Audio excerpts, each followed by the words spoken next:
ఇటీవల కాలంలో Jadcherla MLA Anirudh Reddy సంచలనమైన comments మనం చూస్తూనే ఉన్నాం. గత 2 రోజుల క్రితమే కాంగ్రెస్ పార్టీకి చెందినటువంటి నేత దారా భాస్కర్ పార్టీ కోఆర్డినేటర్ అతను పెట్టినటువంటి ప్రెస్ మీట్ ఏదైతే ఉందో తన పైన తన పార్టీకి సంబంధించినటువంటి కార్యకర్తలు, తన పక్కనే ఉన్నటువంటి వ్యక్తులు తన యొక్క ఫోన్ను కూడా ట్యాగ్ చేసి తనపై కూడా తన పార్టీకి సంబంధించినటువంటి వ్యక్తులు కూడా తనపై కేసులు పెడుతున్నటువంటి ఉదంతం ఏదైతే ఉందో జడ్చర్ల నియోజకవర్గంలో ఉమ్మడి జిల్లా వ్యాప్తంగా కూడా సంచలనంగా రేకెత్తించింది. అసలు ఏం జరుగుతుంది కాంగ్రెస్ పార్టీలో? అసలు ఎమ్మెల్యే పట్టించుకుంటున్నాడా? ఈ సమస్యలన్నీ కూడా ఎమ్మెల్యే వింటున్నాడా? వింటే ఎందుకు దీనికి పరిష్కారం దొరకట్లేదు అనేటువంటి కింది స్థాయి గ్రామ స్థాయి కార్యకర్తలందరూ కూడా చర్చించుకుంటున్నారు. ఈ నేపథ్యంలోనే ప్రస్తుతం మనతో ఉన్నారు దారా భాస్కర్ గారు. వారితో మాట్లాడి మరిన్ని విషయాలు తెలుసుకునే ప్రయత్నం చేద్దాం. భాస్కర్ గారు నమస్కారం.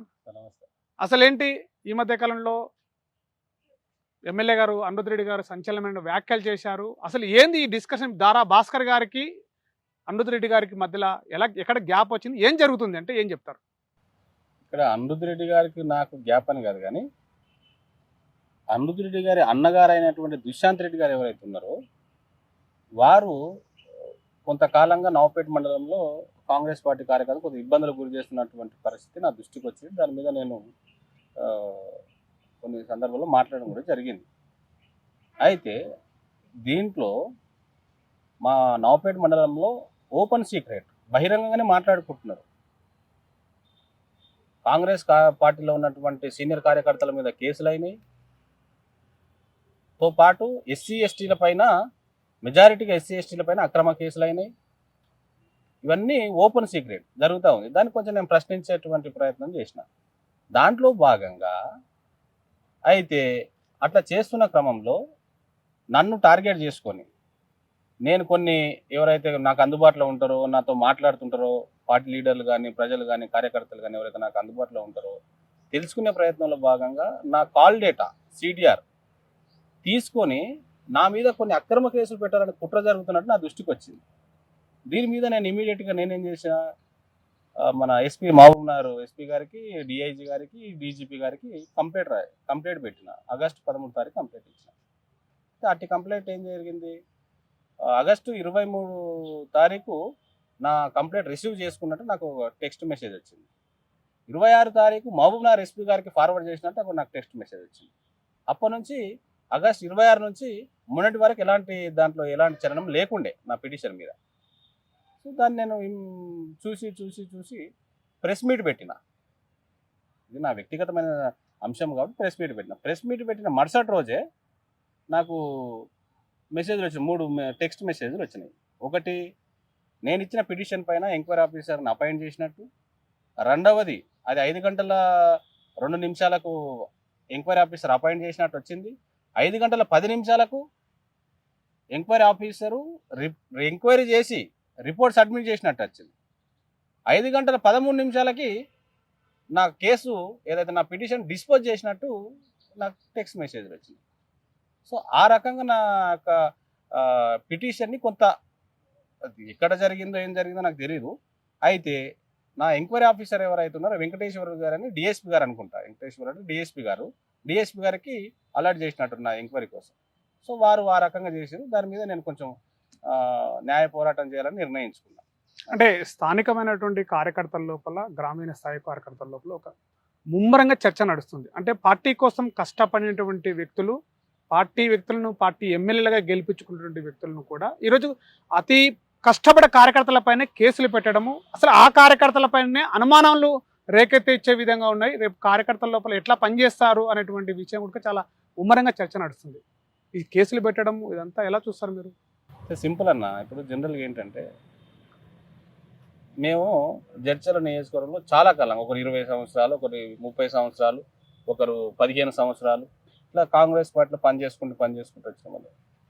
అయితే వీళ్ళందరికీ ఎలక్షన్ కంటే ముందు PCC ప్రెసిడెంట్గా రేవంత్ రెడ్డి గారు ఉన్నారు. రేవంత్ రెడ్డి గారు PCC ప్రెసిడెంట్గా ఉండి ఒక ముఖ్యమంత్రి కాబోతున్నారు అనేటువంటి ఒక వాతావరణం బాగా ముమ్మరంగా వచ్చింది. చాలా భారీ ఎత్తున ప్రచారం జరిగింది. సో మేము అందరం కసితో పనిచేసినాం. అరే రేవంత్ రెడ్డి గారు ముఖ్యమంత్రి, మన జిల్లావాసి. దాంట్లోనూ మా జడ్చల నియోజకవర్గంలో మిర్జులు జెడ్పీటీసీగా పోటీ చేసి గెలిచి ఆ స్థాయికి వెళ్ళి మాకు ఒక అరే మేమే ముఖ్యమంత్రి అనే ఫీలింగ్తో పనిచేసినాం. ఆ రకంగా పనిచేసినాం. కానీ రాను రాను రాజకీయ పరిస్థితులు ఎట్లా అయిపోయినాయంటే, నవపేట మండలంలో బీజేపీ నుంచి, బీఆర్ఎస్ నుంచి వచ్చిన వాళ్ళకి పెత్తనం. ఇప్పుడు చూసుకొని నవపేట మండలంలో మార్కెట్ కమిటీ చైర్మన్ ఇచ్చారు. అది మొన్న కాంగ్రెస్ పార్టీకి వచ్చిన అతనికి ఇచ్చారు. దాని మీద అది బీసీ డి ఉంది అనుకుంటా రిజర్వేషన్, దాని మీద ముదిరాజులకు ఇచ్చారు. ముదిరాజుకి ఇవ్వడం మేము వ్యతిరేకించాం. కానీ పార్టీలో పనిచేసినోనికి ఇవ్వాలి కదా, ఆ సామాజిక వర్గాలు ఎవరైతే వాళ్ళకి ఇవ్వాలనేది పెద్ద వ్యతిరేకత స్టార్ట్ అయింది. ఎవరైతే ఈ వ్యతిరేకత స్టార్ట్ చేశారో వాళ్ళ మీద నిదానంగా ఒక్కొక్కరి మీద కేసులు ఇవ్వడం మొదలైంది. అక్కడి నుంచి స్టార్ట్ అయింది యాక్చువల్గా. సో అంటే గ్రామీణ ప్రాంతంలో ఇట్లా జరుగుతుంది కదా, మరి పై ఉన్నటువంటి అంటే పార్టీ స్థాయిలో మీకన్నా పై క్యాడర్ ఉంటుంది, జిల్లా స్థాయిలో క్రమశిక్షణకు సంబంధించినటువంటి పార్టీ నేతలు ఉంటారు, వీళ్ళ దృష్టికి తీసుకెళ్లారా దీని సమస్యని? మరి పార్టీ కార్యకర్తలు ఇతర గ్రామీణ స్థాయిలో నలిగిపోతున్నారు, పార్టీ కోసం కష్టపడ్డ వాళ్ళు ఉన్నారు, వీళ్ళపైన కేసులు ఏంటి, రేపు భవిష్యత్తు పార్టీ పరిస్థితి ఏంది అనేటువంటిది ఏమన్నా పార్టీ దృష్టికి తీసుకెళ్ళిన పరిస్థితి ఏమన్నా? ఇక్కడ ఎట్లుంటుంది అన్న కాంగ్రెస్ పార్టీ అంటే, పార్టీ పరమైనటువంటి ఏమైనా పనులు తప్పిదాలు చేస్తే పార్టీ అధ్యక్షులు కానీ కమిటీ చైర్మన్లకు మేము చెప్తాం. కానీ ఇక్కడ పార్టీలో బాధ్యత లేని వ్యక్తి ఎవరు, దుశాంత్ రెడ్డి అనే వ్యక్తికి ఎలాంటి బాధ్యత లేదు కాంగ్రెస్ పార్టీలో. ఆయన మీద ఏమని ఇస్తారు కంప్లైంట్? మండల పార్టీ ప్రెసిడెంటు, లేకపోతే జిల్లా పార్టీ ప్రెసిడెంటు, లేకపోతే బ్లాక్ కాంగ్రెస్ ప్రెసిడెంటు, లేకపోతే ఎస్సీసీలు, బీసీలు, మైనార్టీ, మాకు రకరకాల విభాగాలు ఉన్నాయి. వాళ్ళు ఎవరు బాధ్యత ఉన్న వాళ్ళు తప్పు చేస్తే మేము పార్టీ దృష్టికి తీసుకొస్తాం. ఎలాంటి బాధ్యత లేదు దుశాంత్ రెడ్డి గారికి. కేవలం ఎమ్మెల్యే అన్న అనే ఒకే ఒక్క ట్యాగ్, అంతకు మించి ఎలాంటి బాధ్యత లేదు. ఏమని ఇవ్వాలి ఆయనకి అనేది పిటిషన్ ఇచ్చే పరిస్థితి కూడా లేదు. కేవలము అనే ఓ మామూలు కార్యకర్త. ఒకవేళ వారు చేస్తున్న తప్ప ఒప్ప అనేటువంటి ఇవన్నీ జరుగుతున్నప్పుడు దాని మీద కొంత రివ్యూ తీసుకొని, నిజమైతే తప్పు అయితేనేమో అన్నం సరి చేసుకోవాల్సిన బాధ్యత ఎమ్మెల్యే గారి మీద ఉంటుంది. ఒకవేళ తప్పు లేదనుకోండి, తప్పు ఎవరైనా అరుస్తుంటే వాళ్ళ మీద సరి చేసుకునేది ఉంటుంది. అవన్నీ వదిలేసి ఎమ్మెల్యే గారు కొంచెం దృష్టి పెట్టాలి దీంట్లో. పార్టీ ఓలాండ్స్ వాళ్ళు ఇప్పుడు ఎమ్మెల్యే అయిండు, మా ప్రభుత్వం ఉంది. ప్రతిపక్షం ఉన్నప్పుడు అది వేరే విషయం, ప్రభుత్వం కూడా ఉంది, వారే ఎమ్మెల్యే. సో అలాంటప్పుడు ఇలాంటి విషయాలు వస్తున్నప్పుడు, సొంత అన్న చుట్టూ తిరుగుతున్నప్పుడు కొంత వారే కదా కంట్రోల్ చేయాలి. అది మా ఉద్దేశం. ఇప్పుడు పార్టీకి చెప్తాం, వారి పదవిలో లేరు, ఏమని కంప్లైంట్ ఇస్తాం వారి మీద? వారికి ఎలాంటి బాధ్యత లేదు. వాళ్ళు నిన్న ఏదో ఇంటర్వ్యూలో కూడా ఏమైనా బాధ్యత ఉందా అంటే ఏం బాధ్యత లేదన్నారు, వాళ్ళే ఒప్పుకున్నారు. మళ్ళీ ఏమంటాడు, ఒక 2 నిమిషాలు దాటంగానే ఏం అడగరు, నన్ను అడగాలంటే. మీకు బాధ్యత లేదు, మరి మిమ్మల్ని ఎట్లా అడుగుతారు? బాధ్యత ఉండాలి కదా, ఏదైనా మీకు రెస్పాన్సిబిలిటీ ఉండాలా? లేదు, లేనప్పుడు మిమ్మల్ని ఎట్లా అడుగుతారు? కేవలం ఇది ఒక ఎమ్మెల్యే అన్న అనే ఒకే ఒక దీన్ని బేస్ చేసుకొని ఈ రకంగా. అంటే ఈ సంఘటన అంతా స్థానిక ఎమ్మెల్యే అనిరుద్ రెడ్డి గారికి తెలియదా, లేకపోతే తెలిసినా కానీ ఇది వాళ్ళ అన్న కదా అని ఎన్నికేసుకొస్తున్నట్టు పరిణామాలు ఏమైనా కనబడుతున్నాయి? దీన్ని ఎలా చూస్తున్నారు? ఇప్పుడు నేను కాంగ్రెస్ కార్యకర్తనండి. నేను ఏ స్థాయిలో ఉన్నా, ఎక్కడున్నా, నేను జడ్చల నియోజకవర్గానికి సంబంధించిన కార్యకర్త. ఎమ్మెల్యే గారితో నాకు మాట్లాడి ఏదన్నా సమస్య చెప్పుకునే వాతావరణం ఉండాలి. ఇంతకుముందు మీరు మన ఆర్టీవీలోనే నేను లైవ్లో, ఇంతకుముందు ఒక ఇష్యూ వచ్చినప్పుడు లైవ్లో నేను ఫోన్ చేసి చూపించాను. బ్లాక్ లిస్ట్లో ఉంది అని ఏం చేయమంటారు? ఎందుకు బ్లాక్ లిస్ట్లో పెట్టారని వారు చెప్పాలా సమాధానం. నాకు వ్యక్తిగతంగా నేను పైరేవీలు చెయ్యను. ఓకే, నేను పైరేవీలు చెయ్యను, లేకపోతే ఇంకోటి నేను చెయ్యను. నాకు సంబంధం లేదు. నేను ఏదైనా ఉంటే వేరే వాళ్ళ సమస్య కోసం మాత్రమే ఎమ్మెల్యే గారితో మాట్లాడే ప్రయత్నం చేస్తాను. నా సొంత సమస్య కోసం ఎన్నడూ పోలేదు. నా సొంత పని లేదంటే నేను చేసుకోగలిగేటువంటి సామర్థ్యం ఉంది, ఆ శక్తి ఉంది, నేను చేసుకుంటా. కార్యకర్తల కోసం మాట్లాడేటువంటి పరిస్థితి ఉండే సందర్భంలో ఫోన్ అందుబాటులో లేదు, ఇక నేను ఏం చేస్తాను దానికి. సో అంటే ప్రధానంగా మీరు చెప్పినటువంటి మాట ఏంటంటే, కాల్ డేటాను రికార్డ్ చేస్తుండే ఇతను అసలు ఎవరెవరితో మాట్లాడుతున్నాడు భాస్కర్, ఎవరితో సంప్రదింపులు చేస్తున్నటువంటి ప్రధానంగా వచ్చినటువంటి దాని మీదనే పోలీసు ఎంక్వైరీ నడిచిందని చెప్పేసి ఆఫీసుని అలర్ట్మెంట్ చేశామని చెప్తున్నారు. అసలు ఇదంతా దారా భాస్కర్ని అనగదొక్కడానికైనా, లేకపోతే ఆ దారా భాస్కర్ పార్టీలో ఏంటి సరే ఎందుకు ఇంతగానం దీన్ని చేయడం అనే విషయం ఎలా చూస్తారు? ఏ కారణం చేత నా కాల్ డేటా తీసుకునే సంగతి నాకు తెలియదు. ఓపెన్ సీక్రెట్, బహిరంగంగా మాట్లాడుకుంటారు. నా దృష్టికి వచ్చి నేను కంప్లైంట్ ఇచ్చిన. నా మీద ఒక తప్పుడు ఫిర్యాదు కూడా ఇచ్చారు కొంతమంది. ఆ ఫిర్యాదు మీద కూడా నేను కంప్లైంట్ ఇచ్చిన. సో నా కంప్లైంట్, వాళ్ళ కంప్లైంట్తో పాటు నా కాల్ డేటా దాంతోపాటు ఎస్సీ ఎస్టీలమైన 3 అంశాలు ఇక్కడ క్లియర్గా. ఒకటి, నా కాల్ డేటాకు సంబంధించి అక్రమంగా తీసుకురాని ఒక కంప్లైంట్. రెండవది, నా మీద తప్పుడు ఫిర్యాదు ఇచ్చారు, ఉద్దేశపూర్వకంగా నేను ఎమ్మెల్యే గారిని ఏమి అనకపోయినా ఏదో అన్నట్టు ఒక తప్పుడు ఫిర్యాదు ఇచ్చారని రెండవది. మూడవది, మండలంలో నవాపేట మండలంలో అధికంగా ఎస్సీ ఎస్టీల పైన అక్రమ కేసులు అవుతున్నాయి అనేటువంటి నా దృష్టికి వస్తే దాని మీద 3 అంశాలు క్రోడీకరించి ఒకటే ఫిర్యాదు ఇవ్వడం జరిగింది. ఓకే. అయితే దానికి నన్ను టార్గెట్ చేశారా, నన్ను అడగదొక్కుతారా, లేకపోతే నన్ను బలహీనపరచాలనేటువంటి ఏదైతే ఉందో అది నన్ను బలహీనపరుస్తారా, లేకపోతే నన్ను స్ట్రాంగ్ చేస్తారా, లేకపోతే ఇంకోటి అని నేను అనుకోను. ఒకటి ఏంటంటే, నేను రాజకీయం చేస్తున్నా. రాజకీయం చేస్తున్నప్పుడు నన్ను ఎవరైనా టార్గెట్ చేసే అవకాశాలు ఉంటాయి, లేకపోతే నన్ను బలహీనపరచాలని ఉంటాయి, రకరకాలుగా ఉంటాయి. రాజకీయాలు అన్నప్పుడు ఎవరు మనల్ని పూల పానుపు కాదు కదా, అందరూ మనల్ని సపోర్ట్ చేయడానికి రకరకాలుగా ఉంటారు. ఏదేమైనా మనం కాంగ్రెస్ పార్టీలో ఉన్నాము. కాంగ్రెస్ పార్టీలో మనకు అధిష్టానం ఉంది, పిసిసి ప్రెసిడెంట్ ఉన్నారు, ఎమ్మెల్యే గారు ఉన్నారు, స్థానిక లీడర్లు ఉన్నారు. మనం సరిగా పనిచేస్తే మనకు గుర్తింపు ఉంటుంది, సరిగా పని చేయకపోతే మనం బలహీనపడతాం, మనం ప్రజలు కూడా దగ్గర రానియరు. అంటే కింది స్థాయి కార్యకర్తలందరూ కూడా ఇట్లా కేసులు పెట్టుకొని పార్టీలో ఉండలేరు కదా. రేపు స్థానికంగా ఉన్నటువంటి ఎలక్షన్లో కావచ్చు, కష్టపడి కార్యకర్త కోసం పనిచేసుకుంటే కేసులు కొని తెచ్చుకోవాలనేటువంటి చర్చ కూడా నడుస్తుంది. అప్పుడు చాలా వ్యత్యాసం వస్తుంది, పార్టీ కూడా డ్యామేజ్ అవుతుంది కదా. ఇప్పుడు ఒకటేనా, ఇక్కడ ఎమ్మెల్యే గారి ప్రమేయమా, ఎమ్మెల్యే గారి ప్రమేయం లేకుండానా అనేది మేము ఆలోచిస్తున్నాం. ఎందుకంటే ఎమ్మెల్యే గారి అన్న, ఇక్కడ ఎమ్మెల్యే గారి ఆదేశాల మేరకు అన్న పనిచేస్తుండా, ఎమ్మెల్యే గారి దృష్టిలో లేకుండా తప్పుడు రిపోర్ట్ ఇచ్చి ఎమ్మెల్యే గారికి తప్పుడుగా సమాధానం ఇచ్చి ఎమ్మెల్యే గారికి తప్పుడు సమాచారం అందించి సంకేతాలు ఇచ్చి ఇలాంటి పనులు చేస్తారో మాకు తెలియదు. అది ఏదేమైనా ఈ యొక్క మాదేదైతే పిటిషన్ ఉందో ఆ పిటిషన్ తర్వాత కొన్ని విషయాలు మేము క్లియర్గా మాట్లాడాల్సి వస్తుంది. సో అంటే అనిరుద్ రెడ్డి గారికి మీరే అన్నారు, అసలు తెలియకపోయి ఉండొచ్చు, తెలిసి ఉండొచ్చు, సరే సంకేతాలు ఎలా ఉన్నాయి భాస్కర్ అనే విషయంలో అనేటువంటిది జరుగుతుంది. నా ఒక్కరి కోసం అంటలే, అందరి కోసం. నా ఒక్కరి మీద తప్పుడు ఫిర్యాదు వేరే చాలా మంది మీద కేసులు అయినాయి, అచ్చా. అంటే మరి ఇంత ఈ టైంలో ఎమ్మెల్యే గారికి ఎలాంటి రెస్పాండ్ ఏం లేదా? నాతో అయితే ఏం మాట్లాడలేదు. నేను గత 45 రోజుల క్రితం ఏదో వేరే విషయంలో మాట్లాడే ప్రయత్నం చేస్తే అది నాకు అందుబాటులోకి రాలేదు. పిఏ గారు ట్రై చేస్తే కూడా నేను చాలాసార్లు ఫోన్ చేసిన, ఎమ్మెల్యే గారు టైం కావాలంటే వారు కూడా ఎందుకో మరి అవాయిడ్ చేశారు. చూడాలి. అంటే ఒక పార్టీ కార్యకర్తగా, కోఆర్డినేటర్, ఒక ముఖ్యమైన కార్యకర్తగా ఈ సంఘటన పట్ల అసలు అంటే ఎమ్మెల్యే గారి దృష్టికి వెళ్ళి ఉండొచ్చు, వెళ్ళకపోవచ్చు, ఇక్కడ నుంచి వెళ్తుందేమో అనుకుంటున్నాం.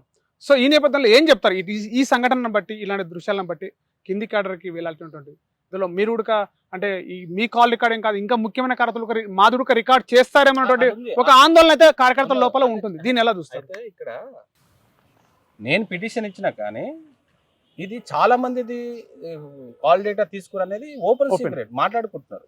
అయితే నా ఒక్కరిని తీసిరా, లేకపోతే చాలా మంది తీసారా, ఎంక్వైరీలో తెలుస్తుంది, పోలీస్ ఎంక్వైరీలో తెలుస్తుంది. అయితే నేను ఎందుకు ఇచ్చానంటే, నేను కొంత ఒక అడుగు ముందుకేసి నిజమా కాదా తెలుసుకోవాలి కదా. ఇది ఓపెన్ సీక్రెట్ నడుస్తుంది, అందరూ మాట్లాడుకుంటున్నారు. సో అందరిది చేశారా, నాదే చేశారా అనే సంగతి నేను పిటిషన్ ఇచ్చా.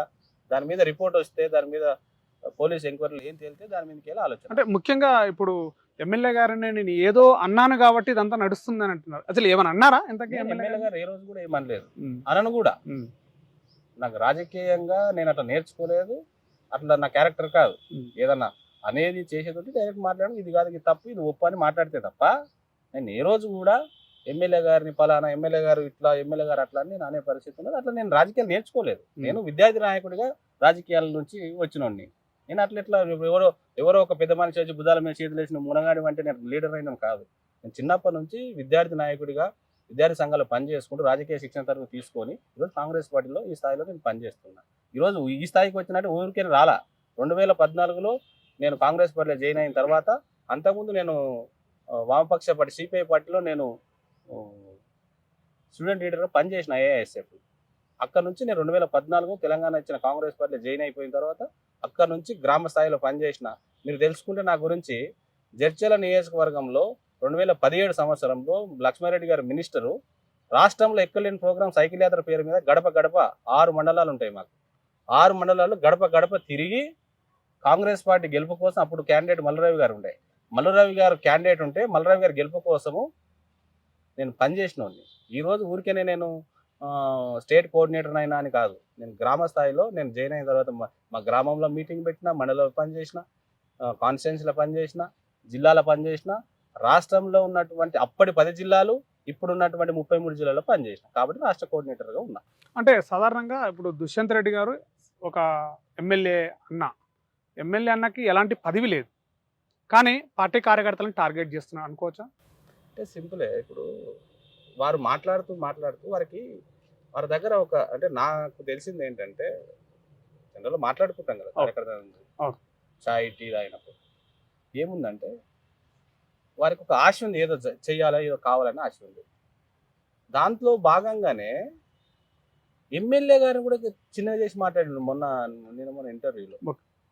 ఏమంటారు, అనిరుద్ధ్ నేను రాజకీయాలు ఉన్నప్పుడు ఆయన ఏదో జాబ్ చేసుకునేటోడు అని చెప్పాడు.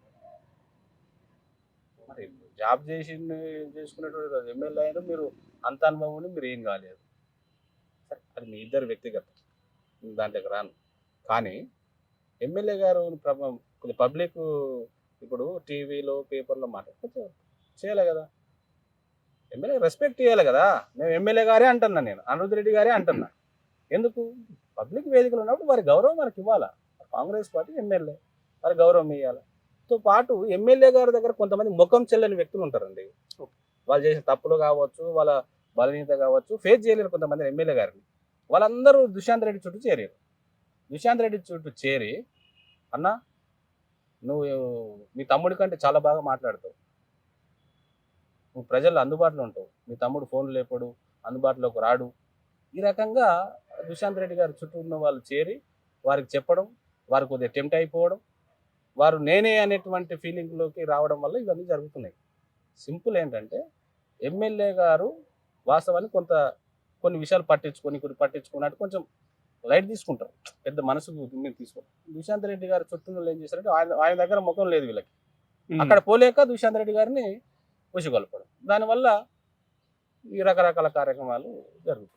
అంటే ఇప్పటివరకు తన పైన ఏమన్నా సూచనలు వెళ్ళాయా మీరు ఇలాంటి విషయాల్లో పార్టీ కార్యకర్తలను డిస్టర్బెన్స్ చేయడము కాదనేటువంటి దుష్యంత్ రెడ్డికి? నడుస్తూనే ఉంది. ప్రెస్ లో వచ్చినాక సంకేతాలు ఎందుకు వెళ్ళావు, ఓపెన్ గా నడుస్తుంది. ఎమ్మెల్యే గారే దీన్ని కొంచెం చూడాలి. వాళ్ళు అన్న కదా, ఇప్పుడు పార్టీలో పదవి లేదు, వాళ్ళ అన్న సొంత అన్న, వాళ్ళు చూడాలి. ఇప్పుడు పార్టీ అధిష్టానాన్ని కనుక డీసీసీ ప్రెసిడెంట్కు ఏదన్నా ఉంటే పార్టీలో పదవి లేదు, ఏం బాధ్యత లేదు, ఏమని కంప్లైంట్ ఇవ్వాలని.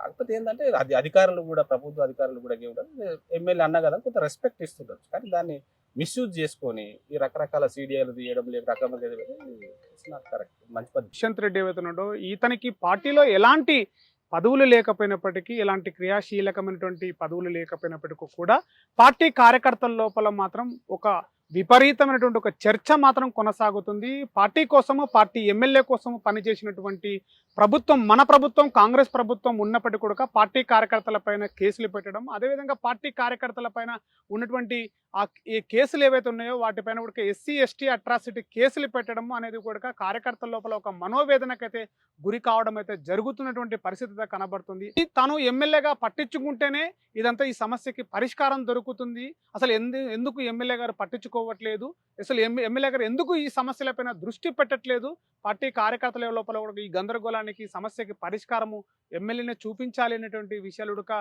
స్పష్టంగా చెప్తున్నారు. అదేవిధంగా దారా భాస్కర్ అనేటువంటి వ్యక్తి కూడా కాంగ్రెస్ పార్టీకి, అది చిన్నప్పటి నుంచి కూడా విద్యార్థి దశ నుంచి కూడా పార్టీ కోసమే కష్టపడ్డాను, పార్టీ కోసమే పనిచేస్తున్నాను, నేను ఎమ్మెల్యే గారి విషయంలో ఎలాంటి అనుచితమైనటువంటి వ్యాఖ్యలు చేయనప్పటికీ కూడా తన ఫోన్ ట్యాగ్ చేయడము, అదేవిధంగా తన చుట్టూ ఉన్నటువంటి మిత్రులు, తనకు సంబంధించినటువంటి వ్యక్తుల యొక్క సమాచారాలు తీసుకోవడము, దారా భాస్కర్ని టార్గెట్ చేస్తున్నట్టుగా మనకి కార్యకర్తల లోపల ఒక చర్చ కొనసాగుతున్నప్పటికీ కూడా ఇదంతా కూడా గ్రామ స్థాయిలో పార్టీ కార్యకర్తలు పార్టీని డ్యామేజ్ చేయడానికి ఒక అవకాశం ఉంటుంది.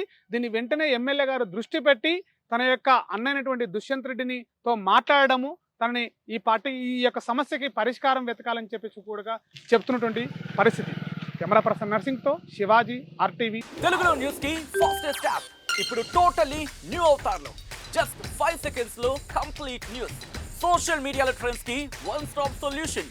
Live TV app voice search option తో ఇప్పుడే డౌన్లోడ్ చేయండి లేదా అప్డేట్ అయిపోండి. యాప్ లింక్ డిస్క్రిప్షన్ లో ఉంది.